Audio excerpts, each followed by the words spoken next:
బంగారం వేసుకుని కానీ బంగారం లాంటి మంచి మనిషి అన్నీ తెలుసుకొనే ఇలా కృష్ణన్నతోటి కుతాడి కృష్ణన్నతోటి ఇంటర్వ్యూ చేయడానికి వచ్చిన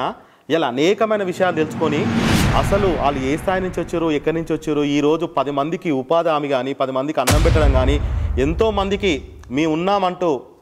పంచపాండవులు ఎక్కడో వాళ్ళ అన్నదమ్ములకి అంత ఐకమత్యంతో ఉండి నిరంతరం ప్రజల కోసం పనిచేసుకుంటూ ఇంకా స్టెప్ బై స్టెప్ ఎదుర్కొంటూ ముందరు.